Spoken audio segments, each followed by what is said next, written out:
Hey, what's up? John Martinez here. I want to do 15 questions, really 15 answers in 15 minutes. Some of them are about sales training. Some of them are about my personal life. Some of them are just about general business stuff. So we're 13 seconds in, let's get going. First question I have is, hey, you're 20 minutes into a phone call, working as a real estate investor. When do you know it's time to switch it into a retail listing? This question is for those of you who are investors, but also have retail brokerages.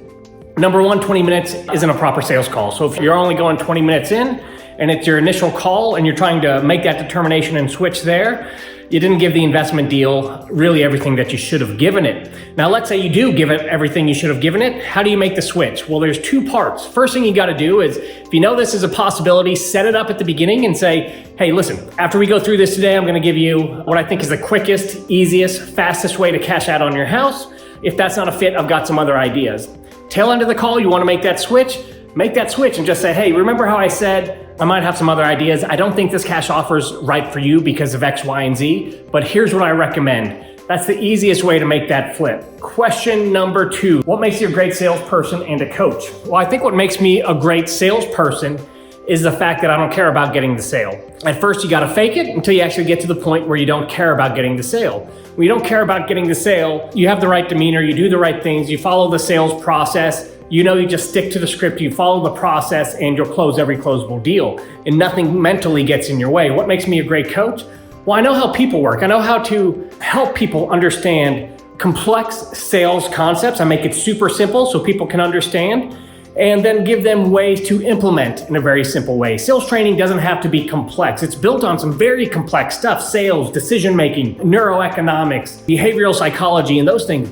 But I think what makes me a great trainer is I can make those things super, super simple for anybody, whether you're a born salesperson or not. And that also makes the implementation simpler as well. Question number three. I've learned so much about scaling and how to do it, but I love doing the actual work of rehabbing. Is it okay in the early stages to enjoy the physical work, even though it's not growing as fast as I could otherwise? Yeah, absolutely. Do what you love for as long as you want. If you love it, if it's fun, then keep doing it. I recommend you do the parts of your business you love and you outsource everything else. And that might mean that you get to a point where you do scale and you are rehabbing, let's say, 10 or 20 houses at a time. Well, you might just take 2 of those, and those are your personal pet projects because you love it. Plus, I think before you scale, you should probably do every job just so you understand what it takes, what the core KPI should be, and really understand it before you outsource it. 3 minutes in, 3 questions down. Let me read question number 4. What's your biggest challenge right now and how can I help? Oh, from Alex Pardo. I wouldn't say it's a challenge, but I'd say my focus, it's all a challenge, right? All businesses, but I'd rather say my focus is growing my sales training business. And that's just finding great sales trainers throughout the country, outside of real estate, or at least people that just want to coach outside of real estate. Any types of sales training. We provide everything they need, help them spin up their businesses. And that's the way I'm growing and diversifying my business, is by helping others start their own sales training businesses outside of the real estate investment space and just partnering with them on those. Next question. How many hours of sleep do you average per night? I'd say 8. This is a 4-part question. What's your average morning and evening routine? And the times you typically rise in the AM and go to sleep at night.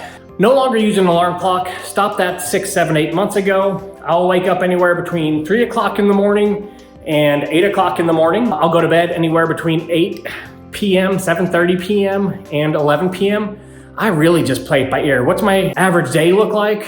Just like this. I get up, I eat, I walk across my property to the gym, go to the gym, spend an hour or so there, eat again, shower by 10, 11 o'clock. Then I do a couple of work sprints throughout the day. That means for anywhere between 15 and 30 minutes, I work my ass off once or twice a day on whatever the most important thing is right then. 2 to 3 times a day, I go outside and play with my kids. We drive the go-kart, we play on the playground, we play Frisbee, we do that kind of stuff. My wife orders lunch and dinner, we all eat it together. And then about right now, 6 o'clock, I think, my wife's got the kids in the bath. I will not be surprised if you see a naked butt run across those doors. But while she does those, I usually do another work sprint or just hang out, or sometimes pop my head in and bother her. She doesn't like that because I make more of a mess and do more harm than good. Next question. What did it look like when you first started? So when I first started, it was a lot different. I was a grinder. You gotta be, right? I was doing everything in my business all the time and working my butt off. Part of that is just because you need the good work ethic. Part of that is because I didn't know what worked and didn't work, so I just had to do a lot of experimentation, knowing that 80% of what I was doing was just going to waste and 20% was actually working. And it took time to figure out what actually works and really scale that piece of it. So yeah, it's far different. You know, when I started my business, I was probably working 12 hours a day, 7 days a week, but I had to learn how to do certain things. And I had to learn through experimentation. I had to learn what I liked doing and didn't like doing. So would I change it? No, I probably wouldn't have changed anything. If I knew then what I know now though, it probably would have progressed a heck of a lot faster. Next question. What are the top 3 qualities you consistently see that set apart high performers from the rest? Quality number 1, to take action. That's it. No one ever knows what's the right action or the wrong action. I don't even believe there's people that have the Midas touch that just always know what to do. It doesn't exist. But what I do believe is some people just take action and they learn what works and what doesn't work really, really quickly because they took action and they saw the results. They ran a test. Number 2, they keep going, right? They don't give up. Through all those wins and losses, and you always see more losses than wins, you don't give up. You keep pushing, keep pushing, keep pushing.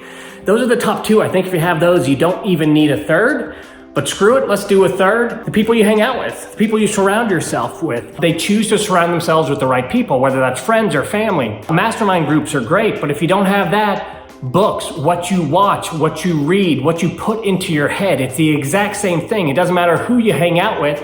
It matters, you know, who influences you. And it doesn't have to be a live person you're standing next to. It could be a TV show. It could be a podcast, anything like that. That's going to influence the way you think. So, hey, those are my top 3. How do we get over the fear of asking for the contract? So this is for real estate investors.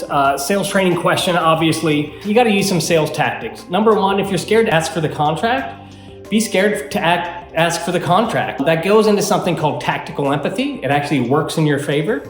If you're uncomfortable, say, hey, listen, this is the money part. I know we're supposed to negotiate and that stuff. This part always makes me uncomfortable. Is it okay if we just jump into it, rip it off like a Band-Aid? I'm gonna do the best I can. Tactical empathy. A lot of psychology behind that. We're not gonna get into it right now. The other way, and you could do these 2 things together to make an offer, is make the offer, but immediately take it back. So you're not really making the offer. It might sound like this. Hey, listen, I'd feel really safe. I'd be comfortable. I'd love to be able to, I want to offer you $80,000 for this property, but shoot, I knew if I offered you that, you'd probably immediately reject it. Probably not even in the ballpark. So I'm not going to make that offer, right? You can price anchor them, you reset expectations, and you can make the offer without making the offer. And then you just go silent, see what they say. Some people will say you're close, not close. Doesn't matter, you're in the negotiation. You slid into it without even trying. Next question, number 9. What good habits did you form to get you where you are? Probably top good habit. Got a lot of mental weaknesses. I have a lot of pity parties. I used to give up on things too early. I still do. But I think training my mind to keep pushing. What helped me a lot is Stoicism. I don't even know if I said that right. Here's a great book, Practical Stoicism. Step-by-step guide. It's just a way of looking at things. Like, it teaches you that it's just a mindset of, yeah, you're supposed to have challenges. Nothing great comes from a challenge-less life. And every challenge you look at not as a challenge or a pity party, but I'm lucky that I get to experience this and learn this. And then just not giving up. Partly my wife helps me with that, and I have to just remind myself, it goes back into some of that stoicism stuff too. So the good habits is I just keep pushing now, even after I fail, a little bit longer, a little bit harder than I used to. And just a mindset thing of being grateful for everything, even the stuff that really, really sucks, being super grateful for it, knowing that it's getting me to where I want to be. Next question, what's your workout routine, KPIs, and diet? Well, there's what I'm doing right now, which isn't good. And then there's what I do when I'm really on fire. 1 muscle group a day. I go every day. If I want to take a day off, every 5 or 10 days, I take a day off. I just let my body tell me. So 1 major muscle group a day. So like legs 1 day, back 1 day, delts 1 day, chest 1 day, etc. Diet, pretty simple. If I want to put on a lot of muscle, 200 to 300 grams of protein a day, 200 to 300 grams of carbs a day, about 100 grams of fat. If I want to get really lean, then I just cut those carbs down to about 30 or 40 a day. Everything else stays the same. Next question. Best response when a seller doesn't give you a number first for the house. Best response is this. Who cares what their number is? You don't want their number. Their number is gonna have zero impact on your offer. In fact, if you get that number, they are setting that expectation, and when you come in lower, it's gonna seem like a worse deal. You wanna set that expectation. So if you're gonna come in at 50, why do you wanna know that their number is 100? Because that 50 is gonna suck. If you're gonna come in at 50, say, I'd love to buy the house for 40, I know I'm probably out of the ballpark there. And then you go into your 50. Be in control. Number one, it makes no difference what your offer, what they want. It's not gonna change your offer. Number two, you wanna get the benefits of price anchoring, which is a negotiating tool. So you wanna be the one to set initial expectations. So your offer looks better based on the comparison to the initial expectations. Question 12, at what point in your career did you feel you were credible enough to coach others? To some extent, I still don't feel credible enough, but to another, I'd say I started before I felt credible. Most people have or should have imposter syndrome. So I'd been doing it for a long time, getting some results. That's when I felt credible. It probably wasn't until the last 2 years where I've seen hundreds and hundreds of people have incredible results with the lack of really anybody having bad results that I finally got to that next level of confidence. I have that imposter syndrome, bad. So for me, I have to go way overboard to start feeling comfortable with something. No matter how much I see, even when my results are better and that kind of stuff, it takes me a while to really believe in myself. That's just the way it is. I don't know if that's good or bad. Why is it that some salesmen, saleswomen can go after a call without their attitude being affected? That's pretty simple. People who don't have their attitude affected know that what they do is not who they are.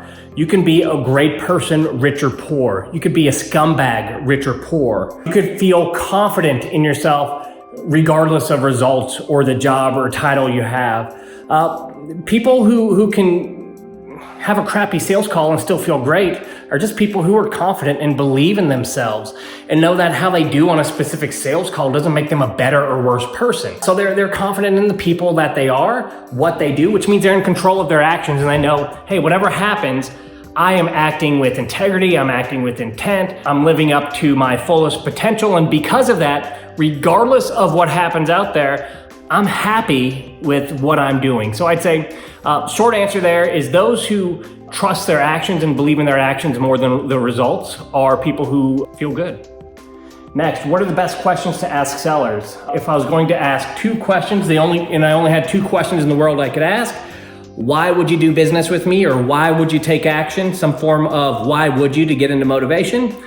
Second question I would ask is why wouldn't you? So I could figure out what might hold this deal up and address those 2 things. If I know what someone's main motivator is, and I also know what might hold them back, I've exponentially increased my odds of having a killer presentation and addressing those 2 things. If I address those 2 things, I'm gonna get closer to closing every closable deal. And final question, if you were in your 20s, what would you do to grow?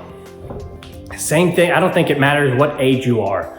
Learn. Spend most of your day learning and the rest of your day applying what you've learned. Surround yourself with good people. Take action. Don't be afraid of risk. That's it. Just don't be afraid. Go for it. Uh-oh, I hear my kids going. There's one of them sneaking by right now in his jammies. So it's time for me to wrap this up. My 15 minutes is up. I hope 1 or 2 of those questions help somebody out there. Talk to you soon. Bye-bye.